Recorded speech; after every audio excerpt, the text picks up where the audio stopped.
Hello, everybody. Hello everybody. After so long we are meeting like this. I heartily welcome you all to the class of third year microbiology. It is very nice to meet you virtually and I think the same with you. We are going to discuss about paper 502 prokaryotic metabolism, and during the discussion we will have an overview of the paper. Prokaryotic metabolism is divided into 5 units which are having very important components. Prokaryotic metabolism is something which is very fundamental and quite interesting also. So let us have now overview of the paper. Let us have an overview of this particular paper. The paper is distributed in 5 different units. Unit number 1 tells us about introduction to metabolism and bioenergetics. Unit number 2 is of heterotrophic mode of metabolism and catabolism. Unit number 3 is of energy generation and anabolism. Unit number 4 is about specific metabolism of special type of bacteria, and last, that is unit 5, is of membrane transport in bacteria. As we go through the syllabus, I shall give you brief idea about the scientific terms. There will be a list of reference books after each unit. So you can write down the names of the books.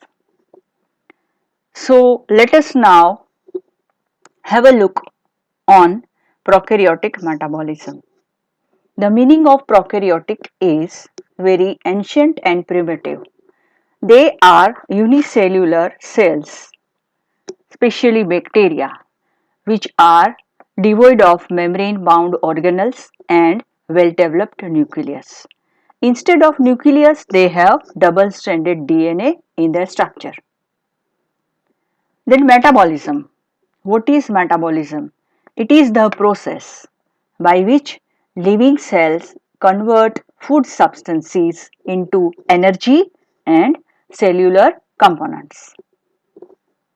Now, the first component, bioenergetics. It is related with the branch of biochemistry and it focuses on how cells produce, store, use and transform energy. What is energy? Energy is the capacity to do work. And what is free energy? It is the amount of internal energy of a system which is available to perform work. There is a term called delta G.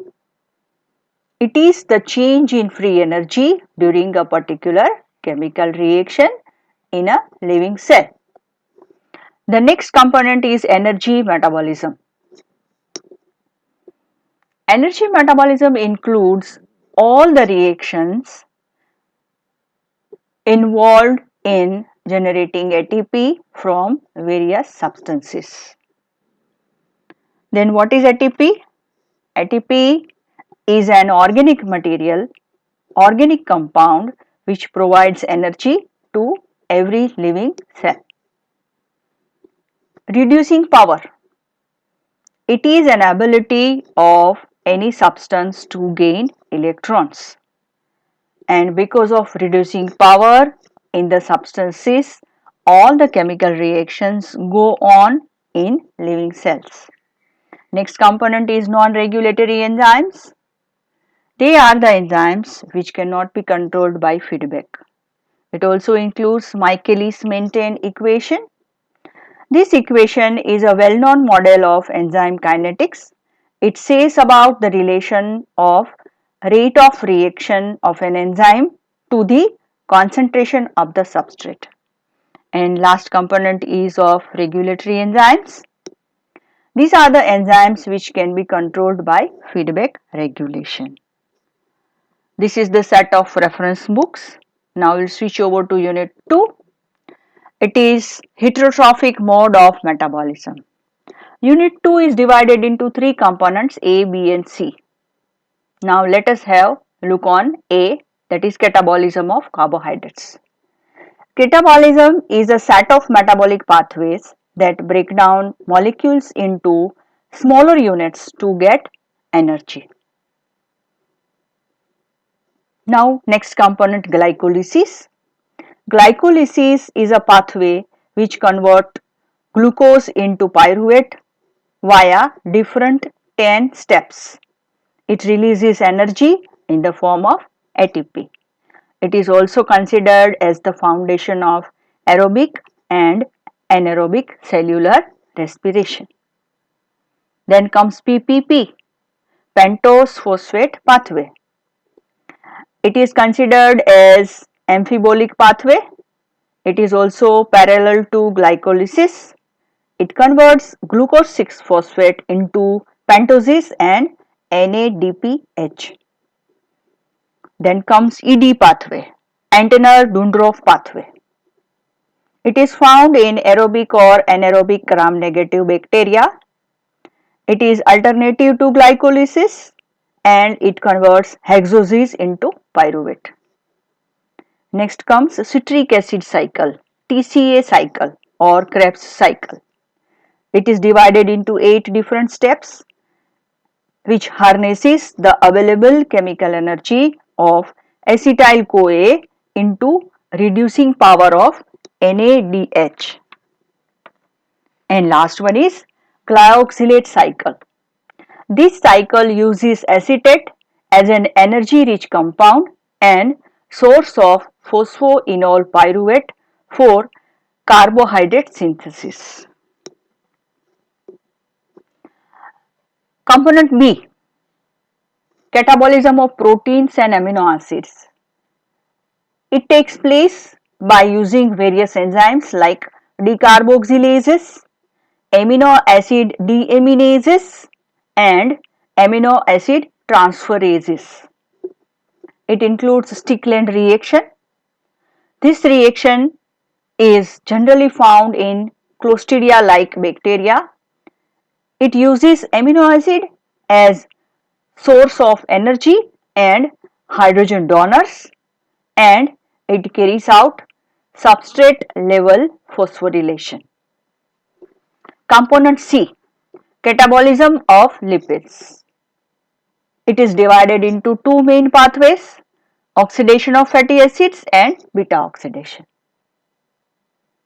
Certain chemoorganotrophic bacteria carry out oxidation of fatty acids by using lipids as source of energy via certain reactions like hydrolysis, phosphorylation and oxidation. Now beta oxidation. Beta oxidation is the pathway which degrades fatty acid into end products like acetyl-CoA and acyl-CoA. This is the set of reference books. Now we will switch over to unit 3, energy generation and anabolism. ATP in the form of energy can be generated by different modes like oxidative phosphorylation and substrate level phosphorylation. Then comes ETC, electron transport chain. During respiration, electron transport chain operates.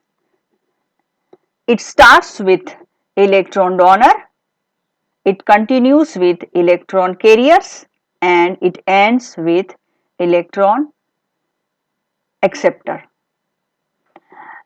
There will be a chain of electrons going from one particular component to another and during the process there is production of a chemical gradient, and this chemical gradient is then after used to produce energy in the form of ATP. Next is anaerobic respiration. It is the process which creates energy without using oxygen. Then comes methods. There are so many different methods which uses biochemical mutants and isotopes of various compounds to find out a particular metabolic pathway and its various stages. And the last component is bacterial photosynthesis. As we know that there is conversion of light energy into chemical energy by certain bacteria along with the conversion of carbon dioxide gas into glucose, which is cellular carbohydrate. This is a set of reference books. Now we switch over to unit 4, selected aspects of metabolism in specific microbial systems. Now what are chemoautotrophs? Chemoautotrophs are the bacteria which utilizes inorganic substances for their growth and they cannot utilize organic compounds for their energy source. There are various examples of chemoautotrophs. We'll take one by one. The first one is nitrifying bacteria. These are the bacteria which have ability to convert ammonia into nitrites, nitrites into nitrates. Very good examples are Nitrosomonas and Nitrosobacter. Next is sulfur oxidizing bacteria. These bacteria oxidizes hydrogen sulfide into sulfur which will be stored in the cells and then it will undergo oxidation to produce sulfides. A very good example of sulfur oxidizer is Thiobacillus. Next is iron bacteria. Bacteria like Sphaerotellus natans, they oxidizes ferrous iron into ferric to get the energy from conversion of iron. Next is hydrogen bacteria. Hydrogen bacteria is the category of bacteria which has a special type of enzyme called hydrogenase, and with the help of hydrogenase they utilize hydrogen from the environment as an electron donor. Next is lactic acid bacteria. Certain gram-positive rods and cocci are able to produce lactate as a major fermentative product. There are two categories of lactic acid bacteria, homofermentative lactic acid bacteria and heterofermentative lactic acid bacteria. Then comes enteric group of bacteria. They are mainly gram negative and they are able to convert pyruvate into certain fermentative end products like propionate, butyrate, acetate and succinate. During the conversion of pyruvate to propionate, they prefer two different type of pathways, randomizing pathway and non-randomizing pathway. Next comes archaebacteria. They are very ancient bacteria, maybe gram positive or negative, aerobic or anaerobic. They prefer extreme environment for their growth and they are nutritionally very complex. We have taken two examples, methanogens, which are able to convert organic material into methane, and second example taken is Halobacterium. They are aerobic, chemoheterotrophic and they have complex type of nutrition. They require more amount of sodium chloride for their growth. They have a special cell membrane called bacteriorhodopsin which generates proton motive force. This is the set of reference books. Now the last unit, unit 5, membrane biology. What is membrane? It is called by the name cytoplasmic membrane or plasma membrane. It is the membrane that separates the interior of living cell from outside environment. There are so many membrane components which make up the cytoplasmic membrane. There may be different proteins, different carbohydrates, different lipids and their various combinations. A well-known model of cytoplasmic membrane is fluid mosaic membrane, which uh, make us understand that how cytoplasmic membrane is made. It is a lipid bilayer. Next is transport of small molecules. Transport of small solutes can happen by various processes like uniport, antiport, symport, simple diffusion and facilitated diffusion. Then comes active transport. Active transport is unidirectional and it requires energy in the form of ATP. The macromolecules can be transported in bacterial cell by various mechanisms like phagocytosis, pinocytosis and endocytosis. Passive transport of solutes does not require any energy. There is a specific transport in bacteria which involves so many different processes. The very first is mechanosensitive channels. These are the channels which will open when there is more amount of turgor pressure inside the bacterial cells, and at that time bacterial cell will allow outward and inward flow of certain ions like potassium, sodium and hydrogen ion. Then chemiosmotic driven transport. This transport involves production of proton motive force and its use by ATP synthesis to produce ATPs. Next is establishing ion gradients. It involves antiport of certain ions like sodium, potassium and hydrogen by F-type and P-type ATPases. Then comes ion transport. Bacteria require iron for working of cytochromes and sulfur ion proteins. The bacteria like Escherichia coli secretes a specialized structures called siderophores in the environment to catch ion from the environment. And the next is phosphotransferase system. It is the transport of carbohydrates by phosphorylation process.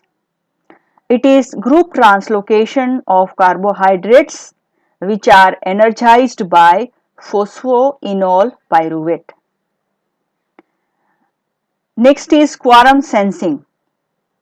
This particular transport is found in unicellular systems like bacteria. This is found in gram positive as well as in gram negative bacteria. They exchange the information by producing and receiving certain signaling molecules. And the last is signal transduction. This particular transport is found in multicellular organisms involving processes like endocrine, paracrine and autocrine signaling processes. There are two different types of molecules which take part in signaling, lipophilic and hydrophilic. There are specific cell surface receptors found on the cells which receive these signaling molecules are of three types: enzyme linked receptors, ion channel linked receptors and G protein linked receptors. This is about a rough idea of paper 502 prokaryotic metabolism. In future we will discuss something more about prokaryotic metabolism. Till then, stay happy and God bless you. I think you have understood the brief review of paper 502 prokaryotic metabolism. We are going to see different units of this paper one by one and try to get the knowledge from other resources also. There may be so many good videos, so many different materials available in the form of PDF, in the form of PowerPoint presentation, in the form of books. All are available in the internet. You can search your topics in all these materials and try to get knowledge as much as possible from the surroundings. In the next coming meeting, we are going to discuss some more details about prokaryotic metabolism. Till then, stay happy and God bless you.